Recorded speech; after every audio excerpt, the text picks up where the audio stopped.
this is a India Flex panel. We have the finance minister who is administering the fastest growing large economy of the world that last year contributed 17% of global growth. With 4% of GDP, when India grows, you grow. I think that's the bottom line. That when we grow, it's a global good. And in some sense, the person who's responsible is with us today. Someone who took India through the pandemic, through the European conflicts, through change of presidencies in certain parts of the world. And of course, we are still growing, we are still standing, we are still looking to a better tomorrow. I think that's the bottom line introduction for the finance minister. And of course, along the way, we've signed a few agreements and we have enhanced our international array of friends and partners. And for that, the foreign minister is here. But I'm not going to start with either of the two of you. I'm going to start with Carl Bildt. And Carl Bildt, because I think it's Carl Bildt's day. When Rubio spoke this morning, it was a olive branch. This is after J.D. Vance's speech last year. This was like making friends again with you, right? Carl, this was an olive branch. This was conciliatory. Yeah. No, I mean, true. Come on. Everything is relative. And flattering the Europeans is, of course, far better and far more welcome than insulting them. And since the previous strategy had been tested quite extensively, they decided to go for the flattery. I mean, we Swedes were, of course, slightly upset. I mean, he went from the Sistine Chapel to the Beatles. He forgot ABBA. He went for all sorts of European nationalities. He didn't mention Sweden once. No, we set up the state of Delaware, which might not be the flavor of the month in the White House, I guess, but still a contribution, which has the same blue and yellow colors as the Swedish flag, by the way. That was forgotten. But if it's slightly more serious, the description he gave initially of the word was, I think, something that we Europeans don't recognize. We do think that we've been living through a period of long peace with enormous expansion of the global economy. I mean, in my lifetime, the global population has been increasing by a factor of 3. Life expectancy by a factor of 2. The global economy by a factor of 15. To describe this in only black terms as everything going down and Western civilization being on the decline, we don't really recognize that. But that's the way this particular administration sees it. In policy terms, it was, of course, avoiding most of the issues that concerns us Europeans. I mean, we've got a big Russian war of aggression in the middle of Europe that fundamentally threatens European security, and that wasn't mentioned. So there's a disconnect between security perception. There's a disconnect both of global view and of security perceptions between us and the Americans. But still, we do appreciate the Sistine Chapel is nice, and Beatles is okay, and we do appreciate flattery. Carl, I'm going to come back to you and I'm going to ask you about the European options and how do they see a world of tomorrow in terms of partnerships, in terms of growth, in terms of stability and security. And I'm going to let you think about it before I come to you. But since the theme of this year's Munich Security Conference is under destruction, and the contract is with the United States of America, Megan, let me ask you the question that so many people have asked you so many times. What the hell is going on? What does America want? I think it's no longer about what does the world want. I think we should now really know what does America want. Okay, those are two different questions. What the hell is going on? It deserves a certain answer. And what America wants, I think, at this point, is still open to question. So let me answer the first question. But if I may, just on the Rubio speech responding to Carl, I agree. There was a difference of the diagnoses of the situation, the global, state of affairs. But that is a far cry from worrying about the U.S. coming and withdrawing from NATO. And one point that I think the speech really did put to bed is the idea that the Trump administration wants spheres of influence, right? That was one of the big concerns around the Venezuela action, all this focus on the Western Hemisphere. Is the United States looking for a world that is about spheres of influence? And I think what we heard from Secretary Rubio today was definitively that's not, at least that's not how he envisions going forward. And to the extent that his comments are representing the administration adequately, that's not a small thing either. So just on what the hell is going on, this is a good question. There are 100 different answers to it. I'd say we're in a transition. I know that Prime Minister Carney, he said it's not a transition, it's a rupture, but really it is a transition. And it's a transition that normally would be ushered along by something like a world war. This is a transition that normally has a spur of something very dramatic, very traumatic. But what we're seeing is something that's not just about President Trump. We're seeing a movement from a time where we had a recognizable global order. And we heard it yesterday from Chancellor Merz. We also heard it from Secretary Rubio today. That order of American primacy, of confidence in globalization, of deep economic integration, and functioning multilateral institutions, we have global leaders saying that era is over. I personally would just like to have a little asterisk. I think that's a premature obituary, but we'll leave that to be discussed later. And we're moving into something else. And while we don't know exactly what it is, I think we have to all adopt a new set of assumptions. And some of these assumptions have to do with interdependence. We now have to assume that it can and will be weaponized on occasions. And that's a big shift. And we have to think about that there isn't a primacy, there isn't an America that is invested in the global order, and there isn't anyone else who is in a position to construct and maintain a global order. So I think that those kinds of issues are going to be underpinning what's going forward. We have to assume that economics and national security are going to be fused. It used to be you could think economics and geopolitics were slightly separate, but that's no longer the case. You used to think domestic politics wasn't driving international affairs. That's now no longer the case. So that's the start of my answer. And Megan, I'm going to come back to you and ask you a question that we spent a better part of the last couple of decades in Western capitals, talking about de-risking from China. We now have a new stream of study, maybe even at the Welfare Center, de-risking from America. And what does that really mean? How do you balance your stakes in an American-led order with a world that might look very different if things were to unfold as you are suggesting, right? So I'm going to come back to you on that. But I really like that point that today geopolitics and economics are indistinguishable, and I'm probably going to turn to the Indian Finance Minister on that particular aspect. From being the chief financial officers and the managers of treasuries as finance minister of a country, you are now in many ways the manager of risks, kind of the backstop to how geopolitics unfolds in daily lives of individuals. Atmanirbharta, or self-reliance and autonomy of choices, is something that India has long pursued, and under Prime Minister Modi, this has been one of the central pillars of our approaches. How is that playing out in this world of geopolitical disruptions and shocks, whichever way you would describe it? Thank you. Thank you also for having me here. It's certainly a very critical time for economies like India, which much against all the odds is, because of the domestic strength, retaining its growth momentum. And so for the last 4 years, 5 years, since after COVID, when the revival of the Indian economy started, and since then, we've maintained and sustained the growth momentum. But this is against all odds, in the sense the volatility externally is so high.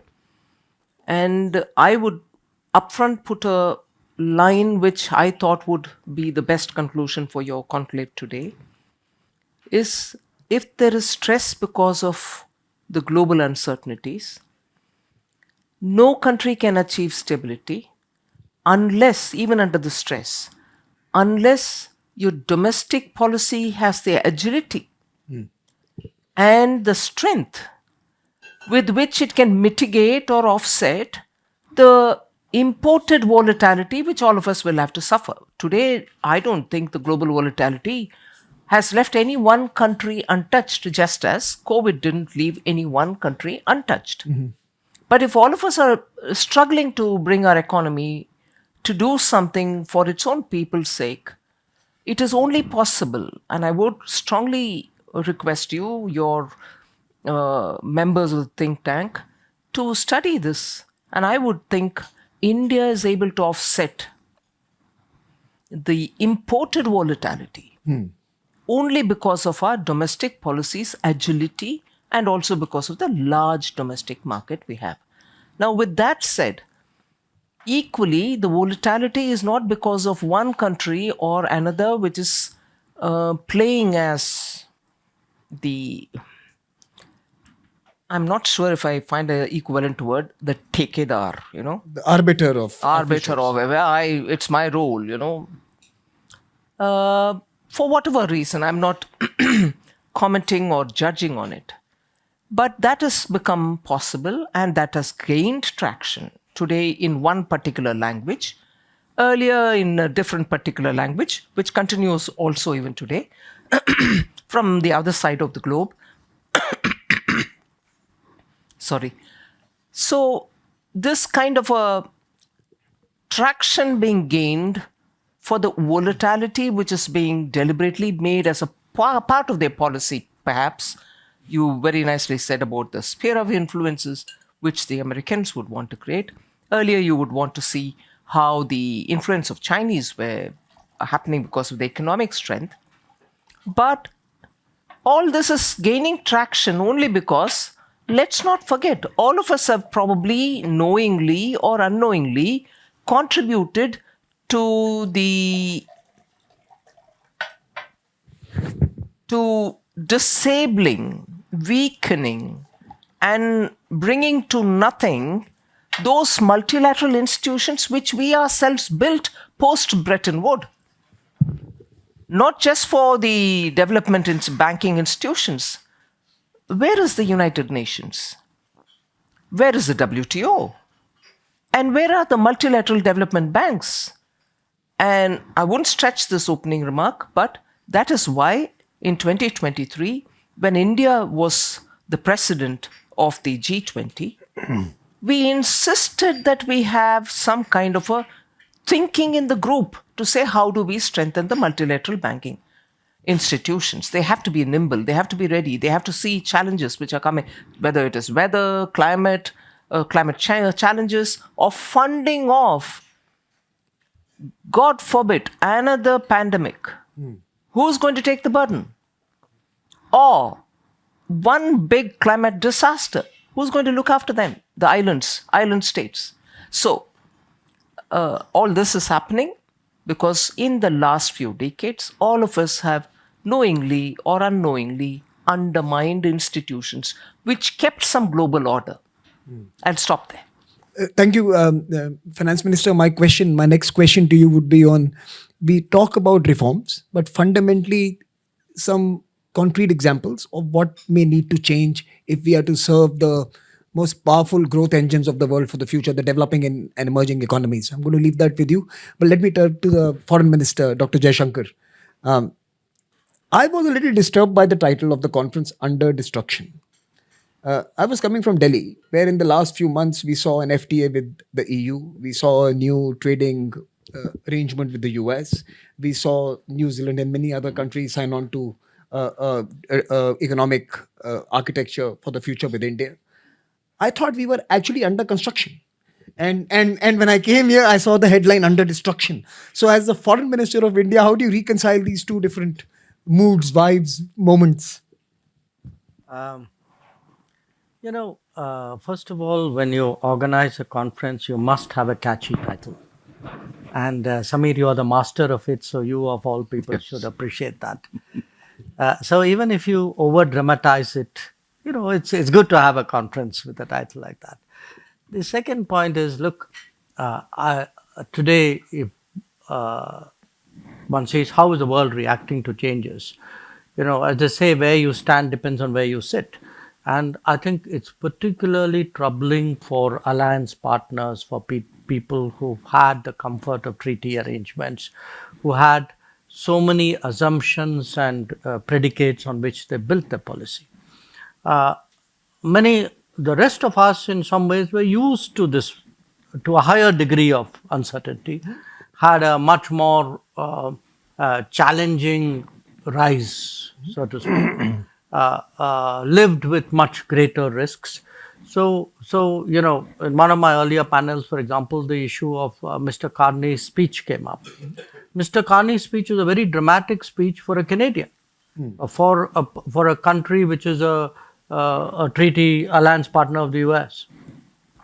But a lot of what he said would have been said by many countries many years before who are not part of an alliance system, who would say, well, we need strategic autonomy, we need our independence, we need to assure ourselves of our basic needs. So I think some part of it is Munich, some part of it is the conference, but one real part of it is, yes, the world is under change.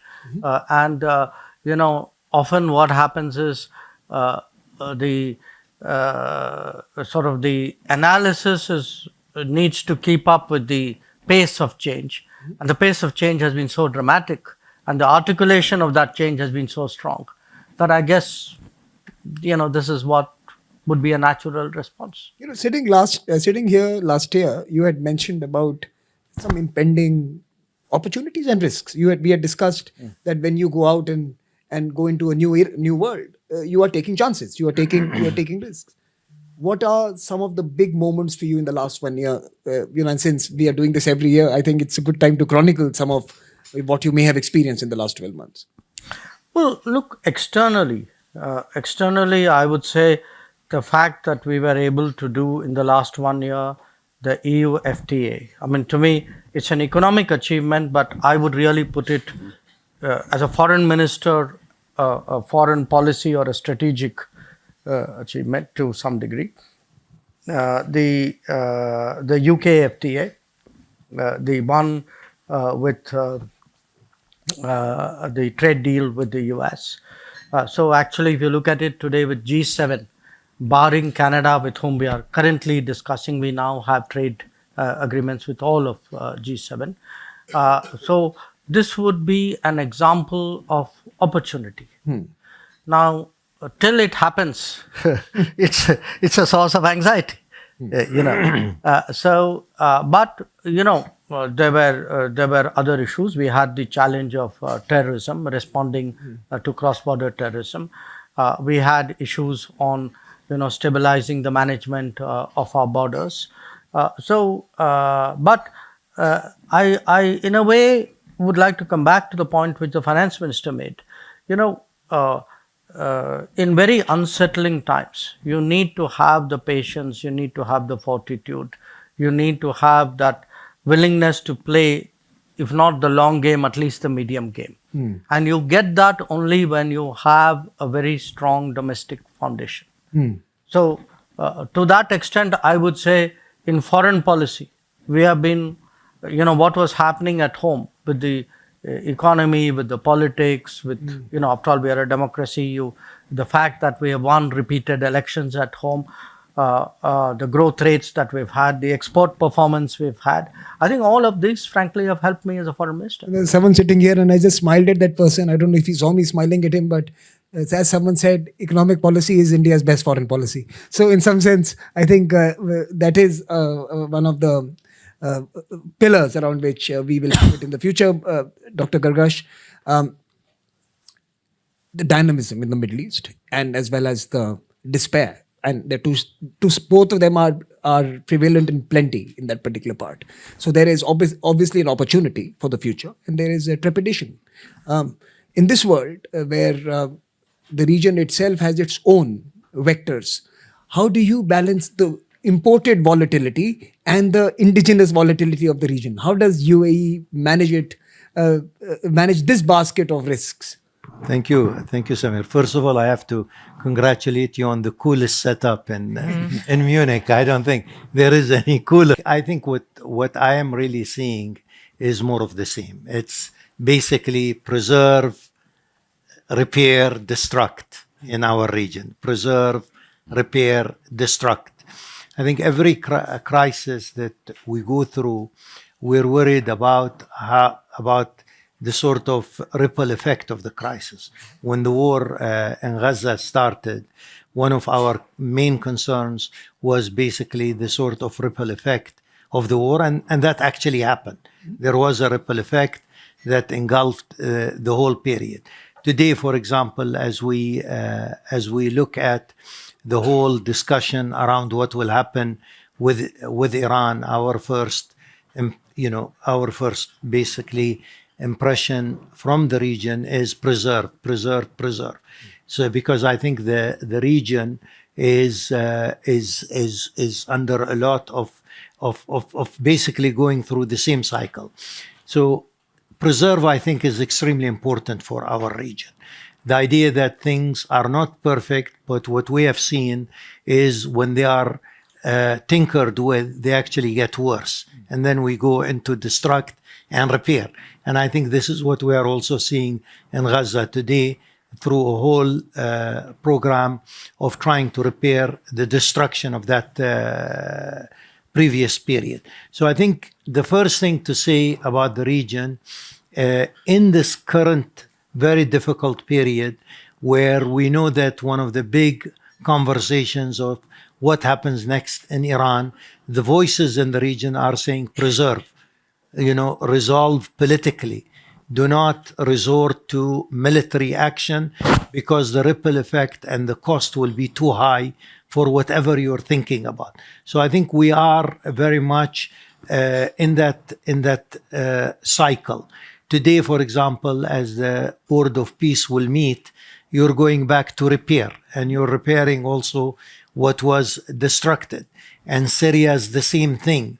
So I think in these three words, we are really seeing a region that is basically going through this recycling process. Now, having said that, it doesn't mean that there aren't any bright spots. Minister Jaishankar spoke about FTAs. Our FTA with India, our relationship with India is a bright spot, for example, in the region, because, as you said also, economic policy is not only the best foreign policy for India, but I think for a lot of countries, actually. If your major focus is geo-economic, I think you benefit much more in directing a foreign policy. I mean, again, you can't leave it geo-economic as a whole, but I think you need to make it predominantly geo-economic.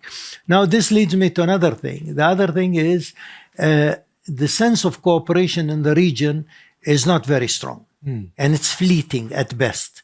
So again, I think we have not been able to create a permanent sense of cooperation. Now, Community. Community and cooperation. So, for example, you have talk about accesses. Turkey, Pakistan, Saudi Arabia, creating some alliance. In the region that this is really a spur of the moment thing. This has been part of the history of the region since the Baghdad Pact in 1950 something. But nothing really is happening. It is more a reaction towards how you see the strategic landscape, but it's not reality. In many sense. So I think, just to conclude here, I think what we need to do is we need to get out of this sort of cycle that I described, and we need to try and find a sense of community in the region, a real community rather than something that is addressing the latest geostrategic changes and so on and so forth. So I'm going to come back to that, the region and a new community, but I have to let the finance minister leave. But before you leave, ma'am, your office tells me you have another meeting now. But before you leave, I want to ask you the question I said I would ask you, that what are the 2 or 3 areas or aspects of financial governance, international financial governance, which requires urgent attention if we are to unleash and unlock the potential that exists? See, I'll draw from the experience of the emerging economies. They have, in their drive and desire to move fast, grow fast, and be able to give an inclusive growth to all its people, have done a brilliant set of innovation. Some of them have adapted technologies in some aspects of their economy, and some others have used it in a far more wider spectra of their economy. That's one example. Second, extraction and maximum utilization of some of the commodities people have or rare earths that they have. People have realized it and started doing it. But of course, it's going to show result after a few more years.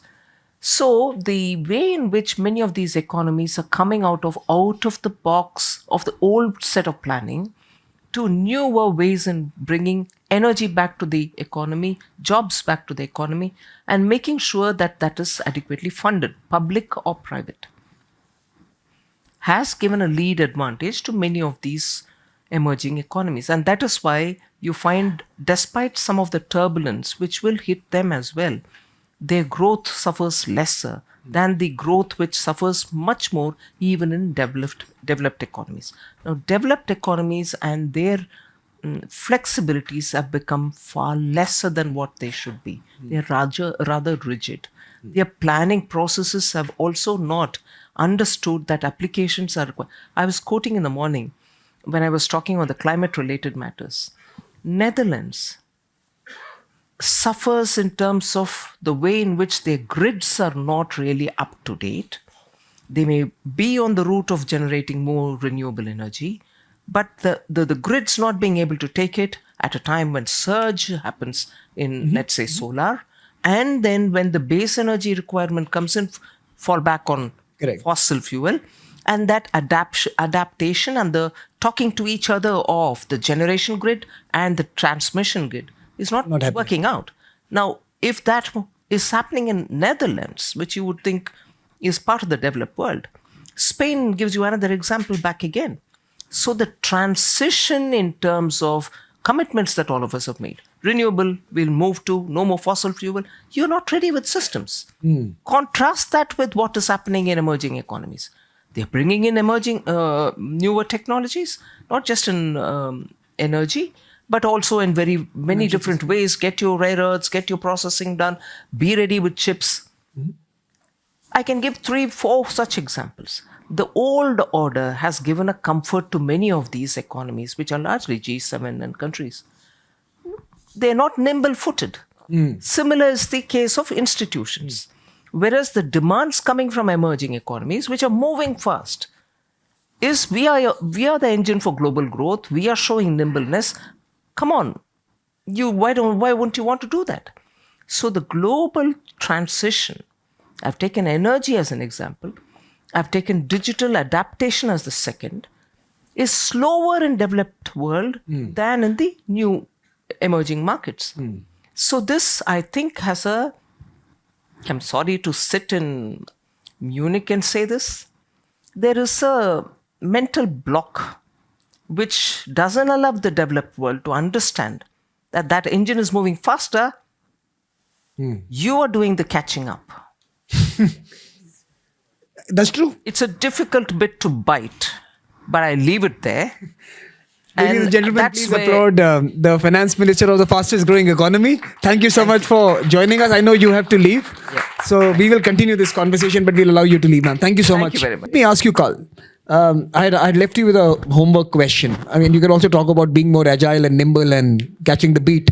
But tell me, as you sit here and as you see over the last 12 months since we last met, the world changed in certain ways. How is EU looking at a new world where its new friends and new partners could be quite exciting?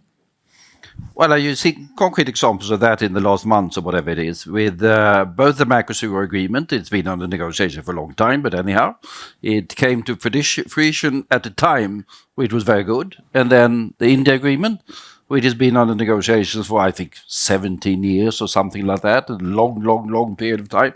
Both of them coming at the same time. And I think that was an expression of the fact that sort of in is a word of volatility, of uncertainty, of turmoil, particularly when it comes to trade, due to US policies primarily. Europe seems, we are keen to preserve what can be preserved of a rules-based order concerning, in this particular case, trade. Develop partnerships with the emerging and growing parts of the world. We are, of course, Munich, transatlantic. The transatlantic economic relationship is the by far deepest and most extensive in the world in terms of trade, FDI, capital, whatever. But 60% of the growth in the global economy is in Asia Pacific. And that requires new arrangements. And let's speak about trade. We are, of course, firm believers in multilateral cooperation across the board. You have the AI summit coming up in Delhi next week. Not quite the same thing, but obviously we need a dialogue on those particular issues. It might be that we need sort of guardrails and agreements as well. Can't do without it. The COVID, the pandemic. You guys are very good at putting guardrails. I think you should now talk about how India and EU can create innovation using AI and emerging technologies. Is that not what we are trying to do next week? I mean, I was surprised by the fact that we have 100 Swedish businessmen going to Delhi next week dealing with AI. That's quite a number. I mean, not much by Indian standards, I have to say, but by Swedish standards, it's quite a lot. And that's an expression of the fact that even when it comes to take AI, global health is something that worries me. We've not seen the last pandemic. We can only deal with it by cooperating. Climate, which one is forbidden to mention in parts of the world these days. We're in Europe, it's okay. Here, you're safe. You're safe here. Yeah, I'm safe here. Okay, fine. Clearly, we need to work together on energy and related issues. So it's a fairly broad global agenda that we must deal with together. And the more we can deal with that based on rules, the better from the European point of view. I mean, we heard sort of Colby from Assistant Secretary of Defense or whatever he is, sitting in this particular chair the other day saying that rules-based order was a bad word that should not be mentioned. That is not the European point of view. Okay. Megan, I left a question with you. Yes. If it wasn't difficult to de-risk from China, the world is now challenged to think about also life that protects it from the excesses of the US. Now, how do emerging powers, developing countries, middle powers, whatever description you want to use, Sure. how does it pan out? Sure. And you earlier referred to the Belfer Center having research on this. It's not on de-risking from America. It's more on middle powers and how they're navigating a new landscape. So slightly different. I guess maybe I would say three things at this point. I understand the push of not just middle powers or emerging economies, but Europe and others. I understand the push for strategic autonomy, which is another one of the phrases that we're hearing a lot.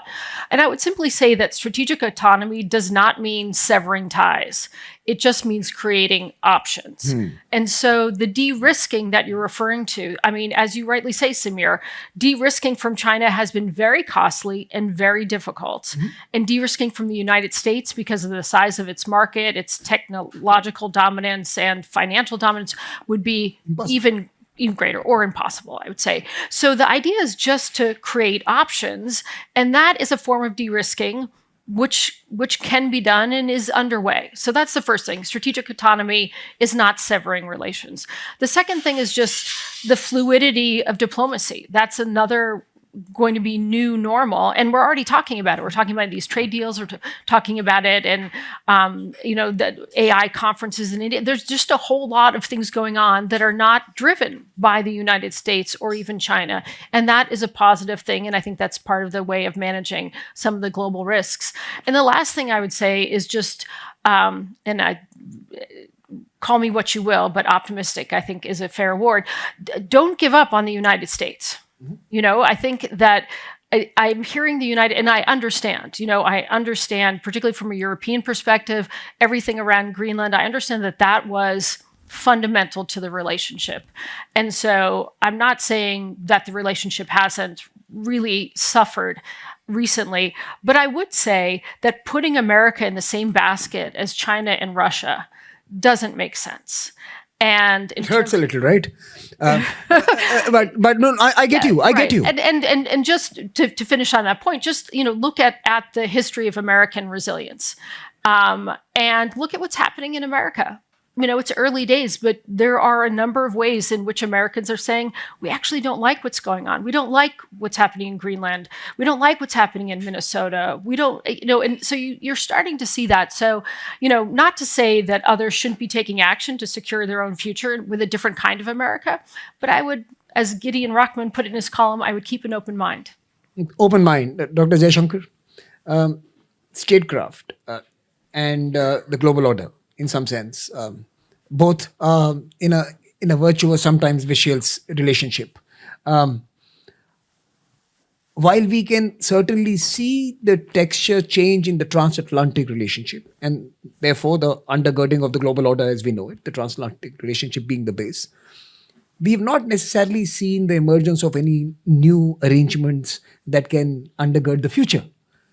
I'm asking you to just wear a thinking hat. What are some of the relationships for the future that could actually support growth, stability, prosperity, and peace in the decades ahead? One can say every change is unique, but this one really is, because we are actually having global change without massive conflict. And because that is happening, it's not, there's no guillotining, there's no sudden moment when there was a shift. So what is happening is there are strong elements of continuity. There are dramatic elements of change, depending on, who is highlighting which part of it and how we are impacted by it. We tend to pick that, the balance to our comfort. You asked me about the title of this conference. I can understand why in Munich, somebody would look at it so bleakly.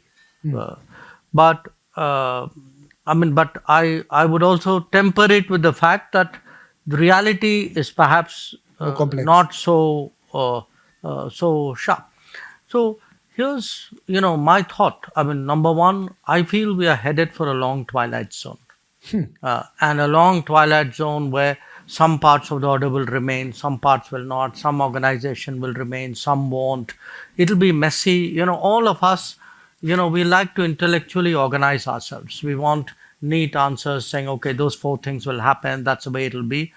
I'm afraid we're not going to get that, because more than anything else, there is actually, so many dimensions are changing at the same time, and they're fading into each other. And, the natural inclination for many years in an order is to stabilize. I don't think that's the natural inclination anymore in every quarter. Sometimes there may be an actual feeding of the volatility, saying, okay, let the world be more volatile and I will come out better or stronger out of that. The second, and I'm picking up on something which Megan said, there's, particularly in our part of the world, there's always been that concern about what is called the G2. What happens when US and China get together. And, it has a history which goes back, I think, to Obama's time and so on. But I would point in a way to a G-2. A G-2 where people say, look, G1 and G2 are both big, difficult players. They may compete, that is difficult. They may cohabit, that's also difficult. They may be opaque, that's also difficult. So let's all develop, our own thing. And find, now you could say in a way this kind of ties in with where Carney was going. Carney, of course, said middle powers, It may not be limited to middle powers. There may be bigger ones also. Which brings me to the last point. To me, that is what the de-risking is going to be about. Look, I don't think anybody is saying, oh, I'm going to move away from the US or disinvest from the US. In fact, the experience of the last year, everybody says, let me find more ways and safer ways and redundant ways of engaging the US. So that if those 3 things don't work, the other 2 things will work. So I see, in a way, this is half a joke, that in Nagoya they invented just in time, and Indians invented just in case. So we run high inventories, in case that happens, you do this. In case that happens, you do this. So I think the world is moving to a sort of a just in case. It'll be costlier because we will build more things for the rainy day, for the stormy weather. But a kind of a long transition, a G-2, much more de-risked focus. That's the kind of scenario I can see emerging. Dr. Gargash, I'm going to ask you the same question. Now, what happens to the region you're from, but in the wider global context? Big powers and their interest in your region, the frictions within. How do you see a world and a Middle East emerge in that world? Well, I think the region and many parts of it is underperforming. Many of the larger population countries in the region are underperforming, and a lot of the underperformance is also due to political choices. I think that is one area for a region to rise. You really have a region like someone described it as a two-speed region.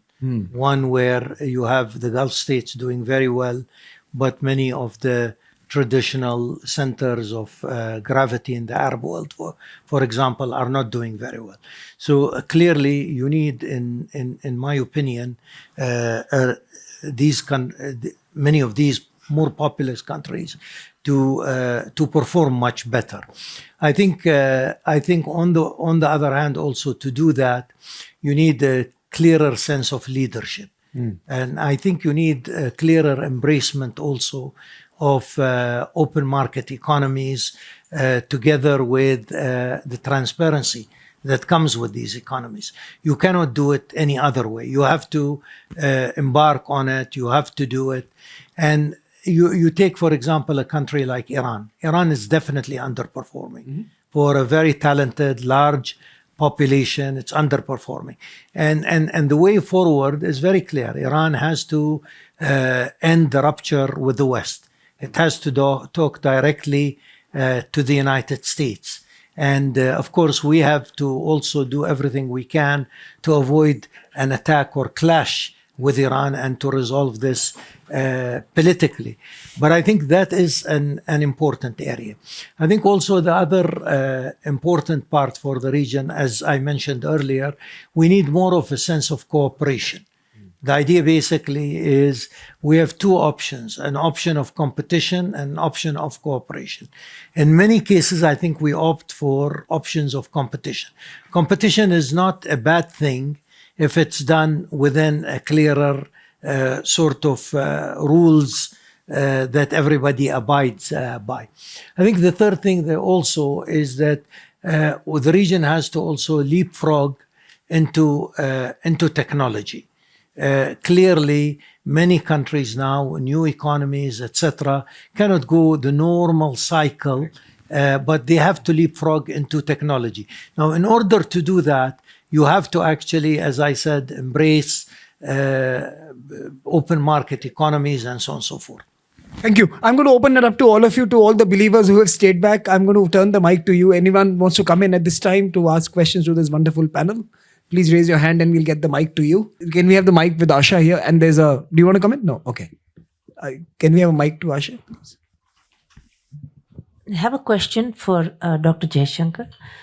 Sir, if a scenario, transpires where the US ends up successfully becoming the hegemon, which it really wants to be, sort of a global hegemon, take leadership in AI, take leadership in technology, take leadership even in military prowess, and even take leadership in Middle East, would you be comfortable with that scenario?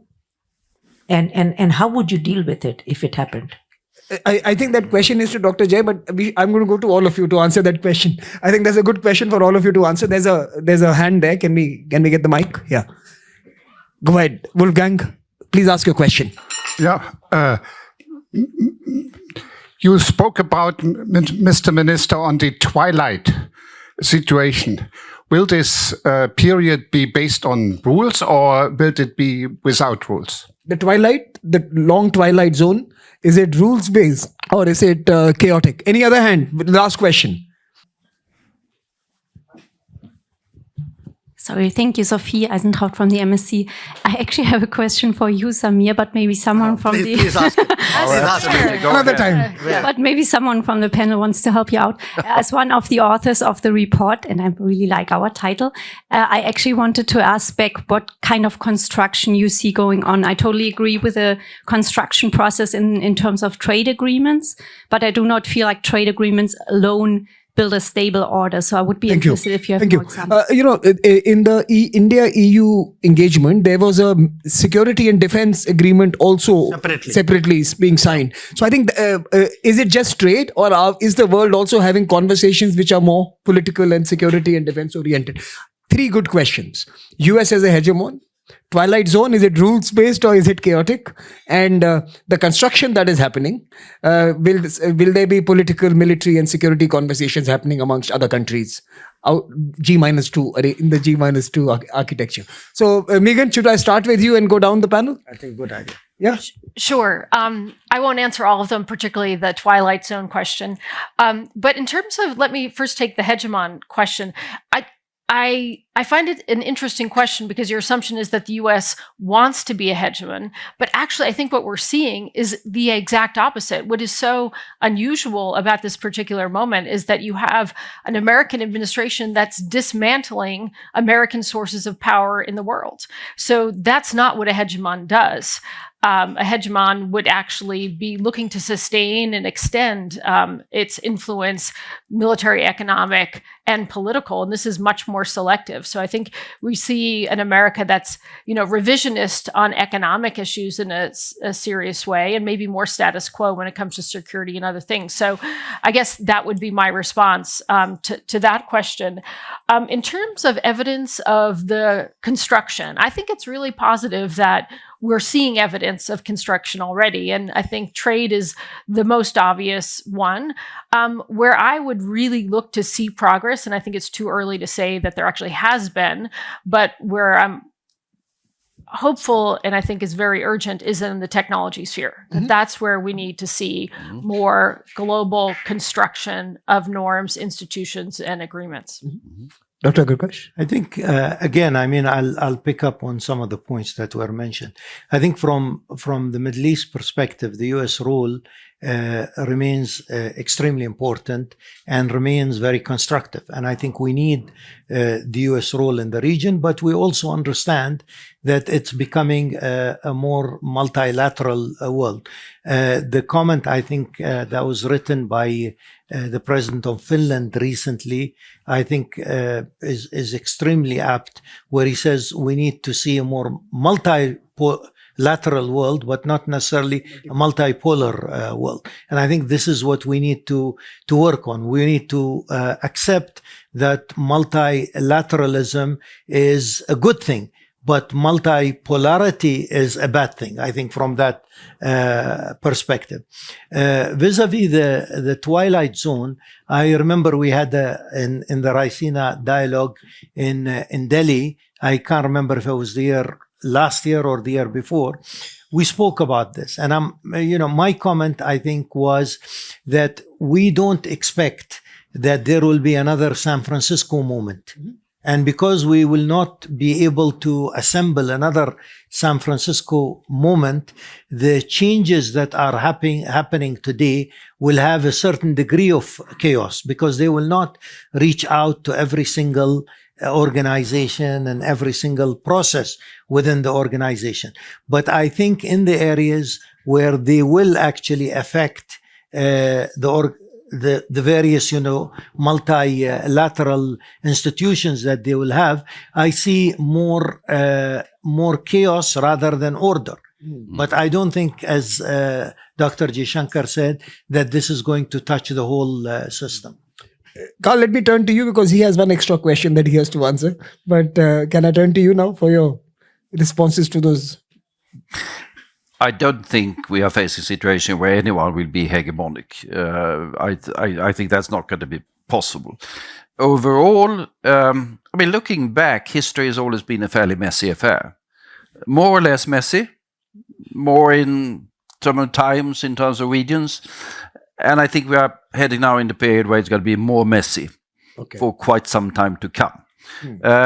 Can this be balanced by constructing, as we say, or do we see any sign of that? Not much. I think we are still in a destructive phase. I mean, we see the US leaving virtually everything that is not bilateral.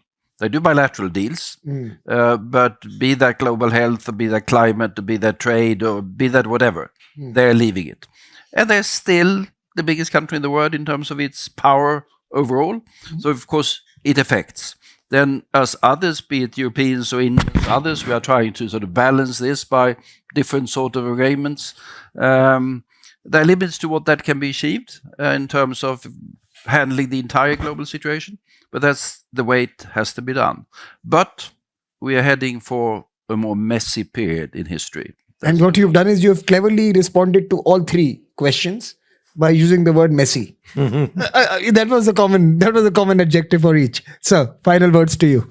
Well, let me first question say, in a way, I agree with both Carl and Megan, which is, and in fact, Dr. Gargash as well. Look, I think it's not possible to be hegemonic anymore. And I'm not sure, as Megan pointed out, the US wants to be hegemonic. I mean, to the extent you have something like a national security strategy, it actually says, look, we are not here there to solve everybody's problems. We are here to look after our own stuff. And when our interests are concerned, we will step out there and do it. But, the consistent refrain for the last year has been, we are not the world's policemen, we are not the world's problem solvers. American people have paid too high a price for it, etc. So I think that seems to be the reality, because after 1 year, actions broadly tally with that kind of thinking. On the twilight zone, look, the twilight zone being twilight will partially have rules and partially not have rules. And it won't be consciously people say, oh, there are nice rules and let me be a rule-abiding person. Mostly rules are observed out of habit and self-interest. So there will be many cases where protocols will apply, SOPs would apply. In fact, I would, that's a later point. I'll come back to that. I'll return to this point in a way. This issue of FTAs, okay, FTAs are ultimately about trade, but again, I would argue the European FTA is very different, because Europe has used FTA to shape larger foreign policy positions of its partners. So I would not put it as the same as, say, a New Zealand FTA or a UAE FTA. I think there is a different value. What we discovered is you really cannot upgrade your relationship with the European Union if you don't have an FTA with the European Union. And my own experience, even in this 1 month, even as we were approaching the end of the FTA, so many other doors opened up. So I sort of predict a very active year for our relationship with Europe. And, I think somebody mentioned, and I think Dr. Gargash also spoke about multipolarity and multilateralism.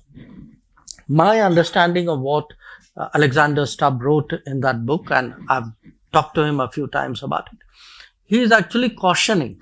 He's cautioning that you're going to have more multipolarity with less multilateralism, and that's not good. Because there are more variables and less discipline. That's a short point. I agree with him that it may not be so good, but I feel it's going to happen. So the reality of that twilight zone is actually going to be that many things will continue because there will be enough self-interest.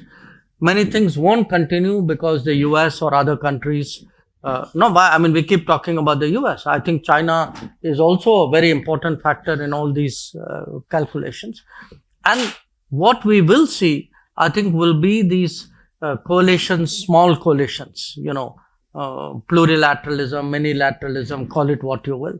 So a group of countries coming together for a limited purpose. And a limited time. Yeah, it's been there for 20 years, but their role in the total diplomatic space will actually grow. I think we are going to close this now. So thank you so much for your time. I've extended this session already by 5 minutes. Please join me in applauding this wonderful panel for their interventions. Thank you so much, sir. And just in case we don't meet next week for the AI Summit, come to Delhi in the first week of March for the Raisina Dialogue. And of course, we'll see you again next year, the same place for lunch. Can I call Aparna to quickly propose a vote of thanks to everyone who's gathered here? Aparna, you have a mic. I have Excellencies, ladies and gentlemen, distinguished speakers, thank you very much for taking the time. Whether it's going to be a long twilight or a new dawn, I think we're all sure it's going to be a long road. Wanted to thank you and hope that we'll meet for many more such pit stops, all brilliantly curated and organized by Samir and ORF. Thank you for your time and participation.